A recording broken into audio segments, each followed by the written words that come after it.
नमस्कार, स्वागत आहे तुमचं सगळ्यांचं माझ्या चॅनलमध्ये। तुम्ही अशी झणझणीत चाकवताची भाजी कधी खाल्ली आहे का? आज मी तुम्हाला खूप सोप्या पद्धतीने चविष्ट आणि पौष्टिक अशी चाकवताची भाजी दाखवणार आहे। इथे मी एक गड्डी चाकवताची भाजी घेतलेली आहे, ती निवडून स्वच्छ धुवून घेतलेली आहे। तुम्ही बघतच असाल अशा प्रकारे चाकवताची पाने दिसतात। आता ही भाजी आपण चिरून घ्यायची आहे। आता तोपर्यंत मी 1 तासभर हरभऱ्याची डाळ मी भिजत ठेवली होती आणि इकडे मी गॅसवरती एक भांडं ठेवलं, त्याच्यामध्ये थोडं तेल टाकलं आणि त्यामध्ये लसूण आणि थोडीशी हिरवी मिरची चिरून टाकली आणि त्यामध्येच आपण चिरलेला चाकवत टाकला आणि छान असा परतून घ्यायचा आहे। हा तेलामध्ये आपला परतून झाला की त्यामध्ये आपण काळा घेवडा असतो ओला, तो घातलेला आहे आणि हरभऱ्याची डाळ घातलेली आहे। गावाकडे काळा घेवडा, चवळी जी असते ती चवळींच्या बिया असतात त्या टाकल्या जातात, ते पावटा असतो तो टाकला जातो, त्याने भाजी खूप छान लागते। आता यामध्ये आपण पाणी ॲड करूया आणि चवीनुसार मीठ घालूया आणि झाकण ठेवून शिजवून घेऊया। चाकवताची भाजी ही खूप पौष्टिक आहे, यात लोह, कॅल्शियम, विटॅमिन भरपूर असतात, त्यामुळे रक्त वाढण्यास, पचन सुधारण्यास मदत होते आणि शरीरात रोगप्रतिकारशक्ती वाढण्यास ही भाजी खूप फायदेशीर आहे। आता ही भाजी आपली शिजलेली आहे, बघतच असाल, डाळही शिजलेली आहे, काळा घेवडाही शिजलेला आहे।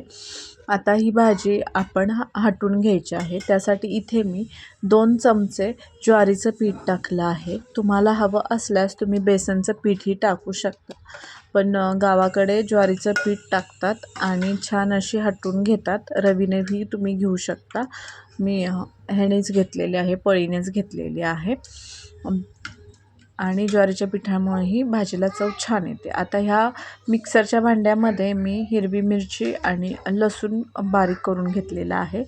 इथे मी कच्च्या शेंगदाण्याचं जाडसर असं कूट बनवून घेतलेलं आहे। आता गॅसवरती एक भांडं ठेवूया, त्याच्यामध्ये तेल टाकू आणि कच्चे शेंगदाणे टाकलेले आहेत, ते भाजले की त्याच्यामध्ये जिरे आणि लसूण टाकलेलं आहे, थोडंसं हिंग टाका आणि छान असं भाजून घ्या। यामध्ये मिरचीचं वाटण तयार केलेलं आपण घालूया आणि छान असं भाजून घेऊया। थोडीशी हळद टाकूया, 1 चमचा लाल मिरची पावडर टाकूया आणि आपण जी हटलेली भाजी होती ती यामध्ये ओतू आणि याच्यामध्ये गरजेनुसार आपण गरम पाणी ॲड करून घेऊ। तुम्हाला जशी पातळ हवी आहे तसं तुम्ही पाणी ॲड करा आणि चवीनुसार मीठ घाला। आपण आधीच घातलेलं आहे मीठ, त्याच्यामुळे इथे थोडं कमी घाला आणि तिखटही तुम्ही कमी जास्त तुमच्या आवडीनुसार करू शकता।